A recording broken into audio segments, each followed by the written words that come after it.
दुनिया भर में वर्ल्ड लंग्स डे यानी कि फेफड़ा दिवस मनाया जा रहा है। इस दिवस के पीछे ये इंपॉर्टेंट है कि अगर आप सांस लेना बंद कर दे तो शायद आपको भी पता है कि क्या हो सकता है।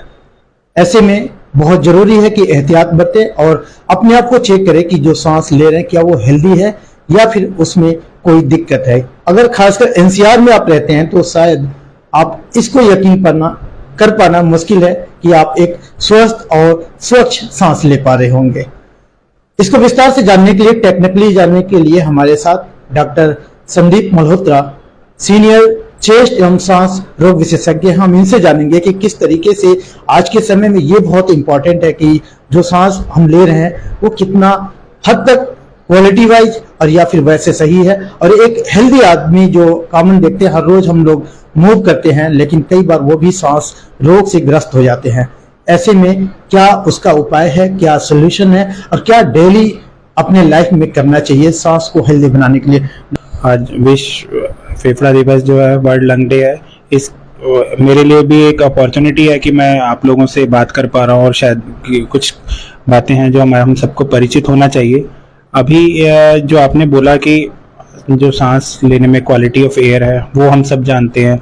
आजकल जो क्वालिटी एयर इंडेक्स की बातें करते हैं कि 200 होना चाहिए, 250, 300, 50, 100, ये सारी हम अखबारों में या मीडिया में देखते हैं। इस तरीके की रीडिंग्स आती हैं। जैसे ही अभी ठंड आनी शुरू हो जाएगी तो हम क्वालिटी ऑफ एयर इंडेक्स पे, जिस पे हमारी सरकारें भी काम कर रही हैं पॉल्यूशन को कम करने के लिए, आप देख रहे हैं कि अभी क्वालिटी से रिलेटेड है कि जो व्हीकल्स को चेंज कर रहे हैं, इलेक्ट्रॉनिक व्हीकल्स को लाया जा रहा है, हाइड्रोजन फ्यूल से रिलेटेड बातें हो रही है, अल्टरनेट फ्यूल से रिलेटेड हो रही हैं। जागरूकता सभी जगह है। हम सब ये देख पा रहे हैं कि सांस से संबंधित परेशानियां बढ़ रही हैं, तो उनसे संबंधित हमें केयर भी करनी चाहिए। डॉक्टर साहब, सांस को लेकर एक तरफा मारनी है कई तरफ से। एक तो व्हीकल की आपने बताया, पोल्यूशन है, स्मोक। तो पहले तो गिनती होती थी स्मोक को ही माना जाता, लेकिन अब तो बहुत तरीके से सांस को चपेटे में लिया जा रहा है। एक नॉर्मल बंदा क्या हेल्दी सांस ले पा रहा है?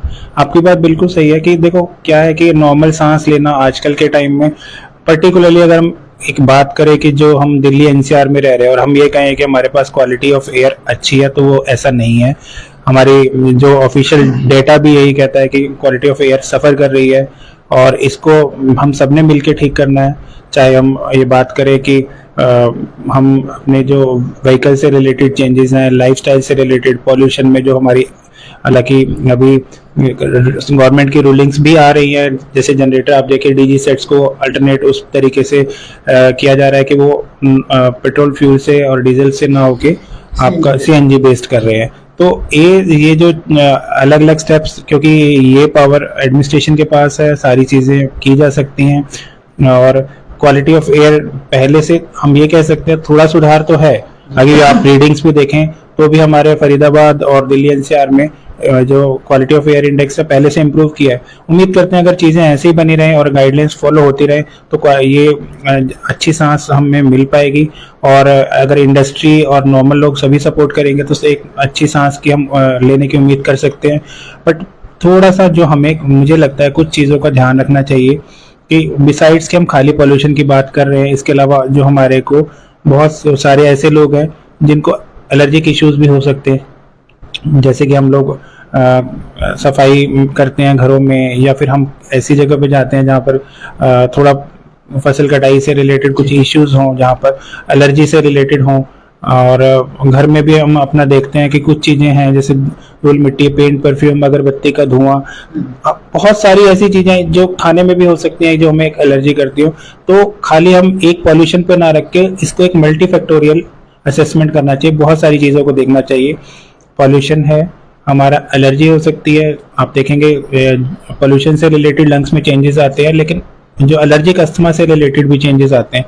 तो अगर हमें लगता है कि किसी चीज़ से हमें दिक्कत है तो हमें मास्क जरूर पहनना चाहिए, पर्टिकुलरली जब हम घर में सफाई कर रहे हैं, हम अपने घर में बेडशीट चेंज कर रहे हैं, हमारे आसपास कोई स्मोक कर रहा है, हमारे सामने कहीं जैसे चिमनी का धुआं है, या कोई घर में होता है कि छौंक लग रहा है, या फिर अगर मतलब इस तरीके वाली चीज़ जो आपको ट्रिगर दे सकते हैं। इसके अलावा खाने में भी कुछ चीज़ें होती हैं जो एलर्जी करती हैं, तो इनसे भी हमारी सांस लेने की क्षमता पे फर्क पड़ता है। तो मैं जानना चाहूंगा जिस तरीके से अगर हम प्रैक्टिकली कुछ बात करते चले, जैसे अगर कॉमनली देखा जाए तो हर लोग जो सफर कर रहे हैं, लेकिन हम एक कॉमन बंदे को लेते हैं तो ये नहीं पता हो पाता कि सांस की जो उसकी क्षमता है किस हद तक उसका लेवल है वो सही ले पा रहा है कि नहीं ले पा रहा।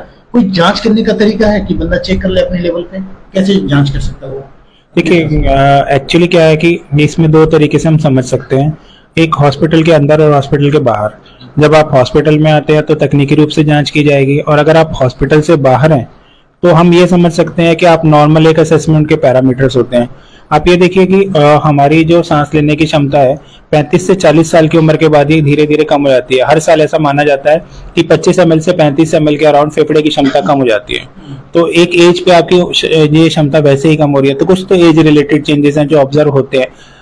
कुछ ऐसी चीजें हैं जैसे कि अगर आप नॉर्मल चल रहे थे पहले, अब आपको चलते टाइम सांस में खिंचाव लगने लगा है, या फिर आप पहले सीढ़ी चढ़ते टाइम आपको सांस में दिक्कत नहीं थी पर आपको ऐसा लग रहा है कि अब आप थोड़ी सी सीढ़ी चढ़ते हैं, पहली मंजिल तक ही चढ़ते हैं या दूसरी मंजिल तक चढ़ते हैं और आपको सांस में दिक्कत होती है, तो आपको अपनी जांच जरूर करानी चाहिए। अगर आप जिसमें ये फुट मार के फेफड़े की क्षमता चेक की जाती है, हमारे टेक्नीशियन सामने खड़े हैं, ये डेली इस तरीके के फेफड़े की क्षमता चेक करने के लिए मशीन द्वारा जांच की जाती है।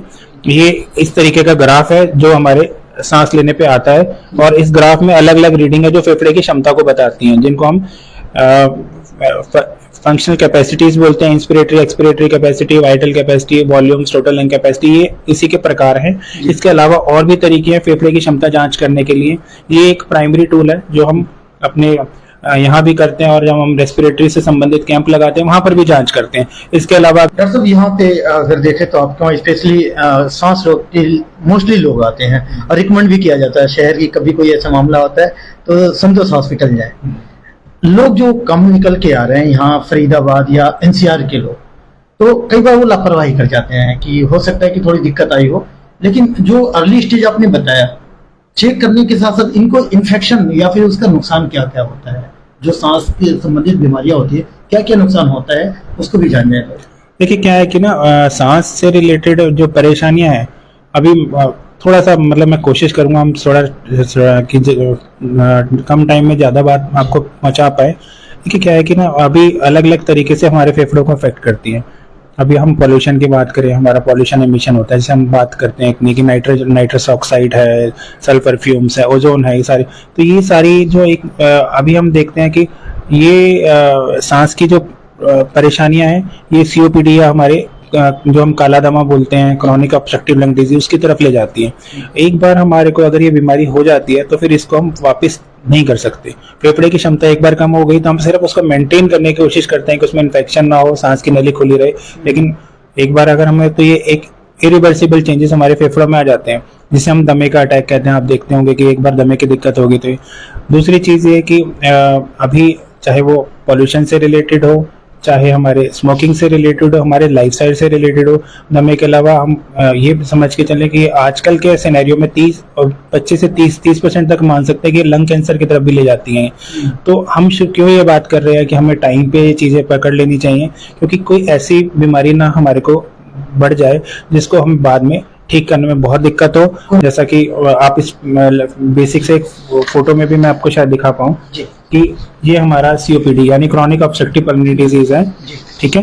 ये जैसे हमारे सांस की नली का रास्ता है, जो सांस की नली है, नीचे देखिए ये गुच्छे के आकार में नॉर्मल तरीके से सांस लेने की क्षमता है ना। अभी ये हेल्दी सांस की जो हमारे फेफड़े से जुड़ती है सांस की नली है, जब ये इन्फ्लेमेशन और इन्फेक्शन की वजह से ये ब्लॉक हो जाती है तो ये रास्ता इतना छोटा रह जाता है अंदर। अच्छा। और इसमें बलगम इकट्ठा होना शुरू हो जाता है। अब ये यहाँ बलगम इकट्ठा होता है बार बार, हाँ जो दिख रहा है व्हाइट सा दिख रहा है, जो ये इन्फेक्शन बार बार जमा होता है, सांस की नली सिकुड़ती जाती है, और जब ये काफी टाइम तक ऐसे चेंजेस इरिवर्सिबल स्टेज पे पहुंच जाते हैं तब हम इसको क्रॉनिक चेंजेस बोलते हैं, दमे की दिक्कत या क्रॉनिक ऑब्स्ट्रक्टिव पल्मोनरी डिजीज। तो ये फोटो इसीलिए है कि आपको जस्ट बताने के लिए कि हमारी चेंजेस क्या आ जाते हैं। और इसी तरीके से ये जो मैं फेफड़े में हमारा ये देख रहे हैं सांस की नली का रास्ता है, ये रास्ता अंदर से जो फेफड़ों में जुड़ रहा है, यहाँ ये सिकुड़ता जाता है, बलगम इकट्ठा होता जाता है, तो हम सांस ले लेते हैं, अंदर तो पहुंच जाती है यहाँ तक, लेकिन जब हम छोड़ते हैं तो आवाज आती है। हम सांस छोड़ते टाइम हम सांस लेने में ये फील करते हैं कि खींच नहीं पा रहे, दोबारा हो रहा है सांस लेना। उस तरीके से ये चेंजेस होते हैं और फेफड़े धीरे धीरे टाइम के साथ ये पहले फैल जाते हैं और बाद में सिकुड़ भी जाते हैं। लोग जो अगर कुछ एक्सरसाइज हो या फिर कॉमन थोड़ा सा इम्प्रूवमेंट कर ले, डॉक्टर तक ना आने से अगर परहेज करते हैं अल्टीमेटली लास्ट में तो आना ही होता है, लेकिन स्टार्टिंग में कैसे अपने आप को इम्प्रूव करें? देखो बहुत अच्छा क्वेश्चन है कि हम प्रैक्टिकली क्या करना चाहते हैं। ठीक है, मेडिकल पार्ट तो अपनी जगह है कि हमारे पास कोई आएगा पेशेंट बन के हमें इलाज देना ही, और शायद प्रिवेंशन क्या, प्रिवेंशन बहुत अच्छी बात है। अपना लाइफस्टाइल मॉडिफिकेशन, आजकल जैसे हम देखते हैं कि स्मोकिंग एक फैशन है ना, हमारा जहाँ गेट टुगेदर पार्टीज है, स्मोकिंग ट्राई करें कि अवॉइड करें स्मोकिंग को अपने लंग्स के लिए, क्योंकि ऑलरेडी हम लोग पॉल्यूशन से इतनी सिगरेट पी रहे हैं हाँ? तो वो चीज़ों को अवॉइड करें। एक अल्टरनेट लोगों में आजकल यंग जनरेशन में देखते हैं ई सिगरेट का फैशन है ना, तो उसमें वो सोचते हैं कि लेस ऑफ निकोटीन वगैरह, उस फेफड़े की क्षमता इक्वली हमारे उतनी ही लगभग खराब होती है। ई सिगरेट से भी बहुत अच्छा खासा इफेक्ट पड़ता है। ठीक है, उसके डेटा भी है कि ई सिगरेट से वो जो वेप करने की आदत है, ई सिगरेट लेने की आदत है, वो चीज़ें भी यंग जनरेशन के लिए काफ़ी ख़राब है, और ओवर द टाइम वो चीज़ें दिक्कत करती है, क्योंकि हमारा ऑलरेडी एटमॉस्फेयर इन्फेक्टेड है, हम ऑलरेडी बहुत सारे लोग उसमें एलर्जी से ग्रसित हैं, तो ये चीज़ें आपके कमज़ोर एनवायरनमेंट को और कमज़ोर करती हैं। देश दुनिया की हर लेटेस्ट खबर देखने के लिए सब्सक्राइब करें हमारे चैनल PNN को, और साथ ही बेल आइकन दबाना ना भूलें।